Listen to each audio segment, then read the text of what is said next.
Hello everyone, my name is Steven and welcome to the Storytime channel. Today we're going to be reading some Idontworkherelady stories, tales of some of the most awkward, frustrating, or otherwise inconvenient exchanges experienced. And let me just say, if you're not already subscribed to Storytime, please consider doing so. But with that being said, let's sit back, relax, and listen to some captivating Reddit stories. You don't work here, sir. I'm getting ready for work this morning when I hear my dog barking downstairs. She's really losing her mind, so I pop down and peek out the window to see what the fuss is about. To my surprise, I see a man on my front porch. I open the door and see that it's contractor I'd hired to work on my house about a year ago. We will call him Bob the Builder. "Morning," he says, cheerily. "Hi," I respond, wondering what on earth he is doing here. "I'm Bob the Builder." "Yeah, I remember you," I say. "How have you been?" "Good, how about you?" he responds. There's an awkward pause as I wait for him to explain his presence. He doesn't seem to think an explanation is required, so I ask, "So, what's up?" "I'm here to take a look inside your house," he says. "Huh?" Now I'm getting a little concerned.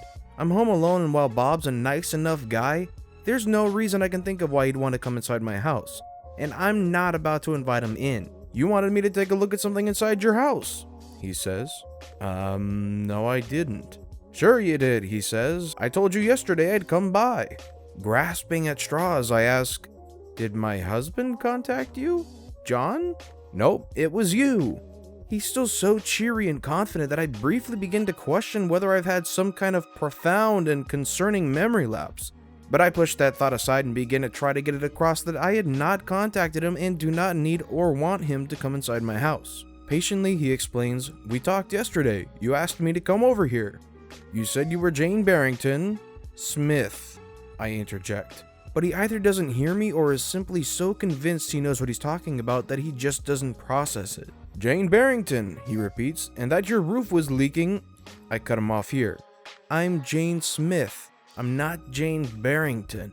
"Oh my God," he says, as he finally understands what's going on. If I had it on video, the expression on his face would be perfect for the "watch people die inside" subreddit. He begins apologizing, clearly profoundly embarrassed.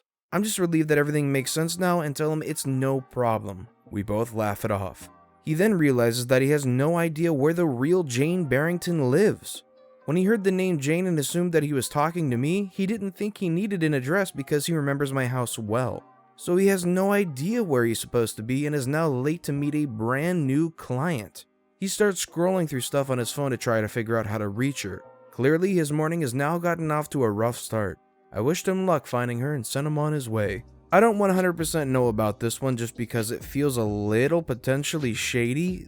OP kind of cleared it up in the comments as far as somebody maybe trying to case things out on this house a little bit. They said that they had hired him a few times before, so it kind of checks out as to why they would remember the house so well, but it does seem a little potentially shady to me. But I'm glad everything seemed to work out. Unfortunately, not so much for Bob the Builder.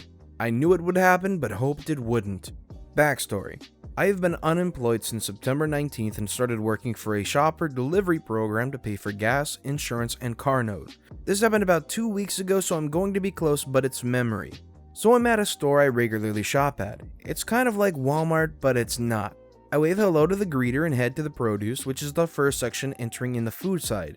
I'm minding my business, checking the app for the customer's order and occasionally directing lost customers to items such as avocado or plums, which had small displays. I see an elder lady kind of struggling a bit and decided to see if I can help. "Hi, I apologize, but you look a little lost. Do you need any help? I'm a company shopper." Thank you, I recently moved in with my daughter and I've never been in this particular store.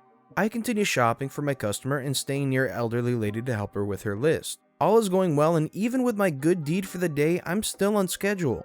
Elderly lady says to me that she is going to head to checkout and added that my mother must be proud. Enter our antagonist. Entitled customer says, "Oh good, you're finally done with her." I simply walked on as I assumed he was talking to a nearby employee. Entitled customer rushes in front of me. "Hi, do I have your attention now?" "Oh, sorry, I thought you were talking to an employee." "I am, aren't I?"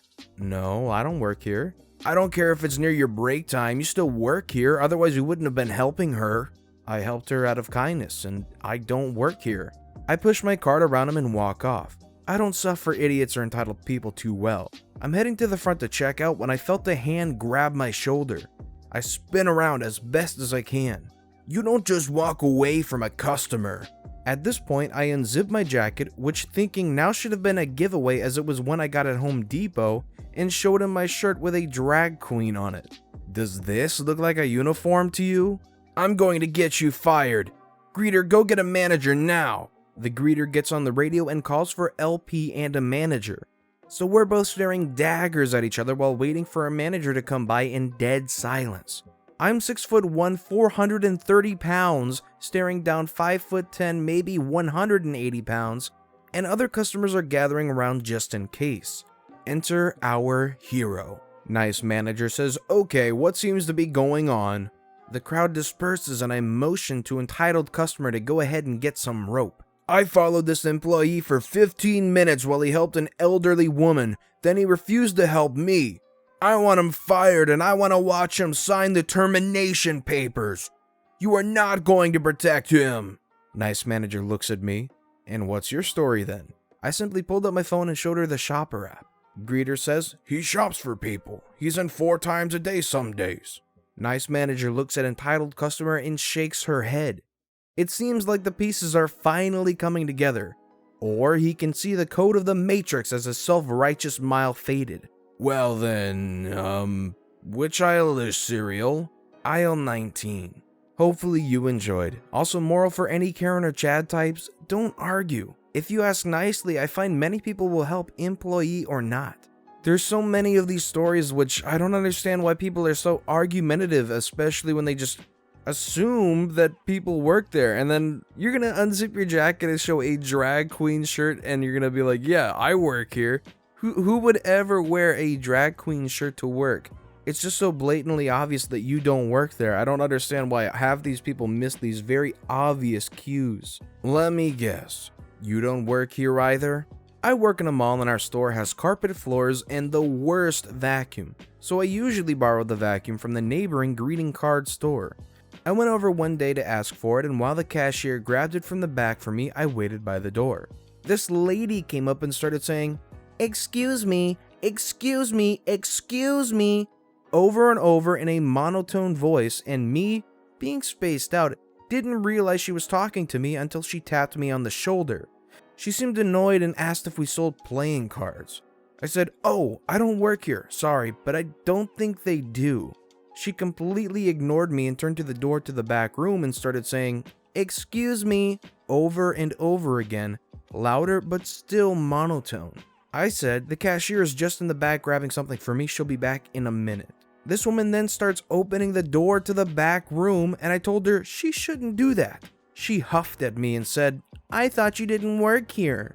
The cashier came out with a vacuum and told her no, they don't sell playing cards, and I went back to my store.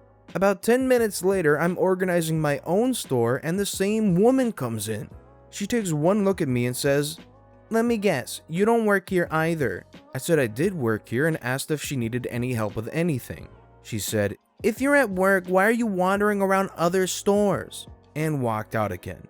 After I was sure she was gone, of course, I went back to our neighboring store and told the cashier what happened, and we had a good laugh about her.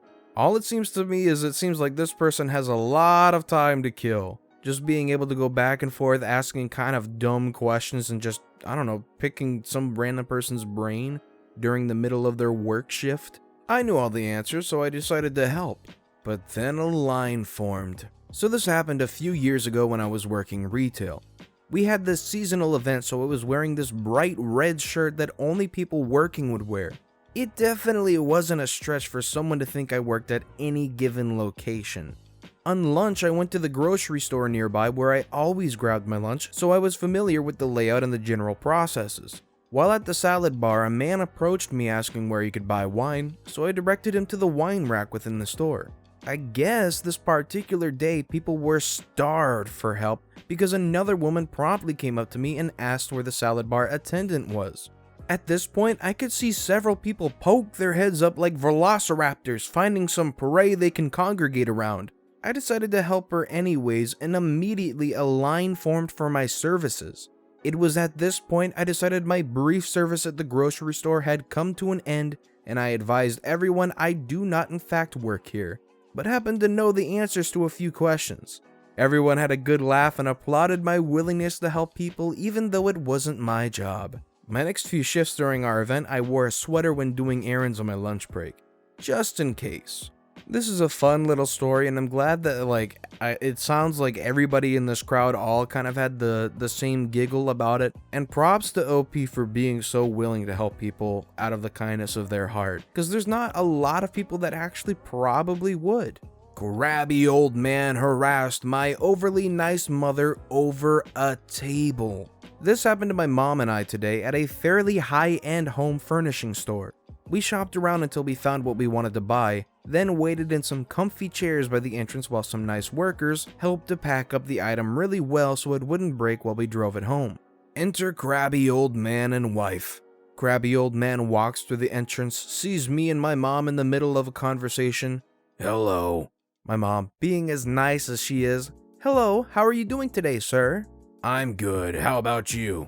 I'm great, thank you. Hard to complain when it's such a beautiful day out. She then turned back to me. So what I was saying was that we're looking for a kitchen table. Oh, I think I saw some in the back corner to the right. There's some really beautiful ones here. She turned back to me, and I was thinking, excuse me, I'm trying to talk to you. It's incredibly rude for you to ignore me, a paying customer, to talk to this child. I'm 23, lol. My mom, understanding what's going on. Oh, I'm very sorry, I don't work here. I don't care. Show me where the kitchen tables are. At this point, I was done with letting my mom get yelled at, so I stood up and took her arm and we left with him still yelling at her.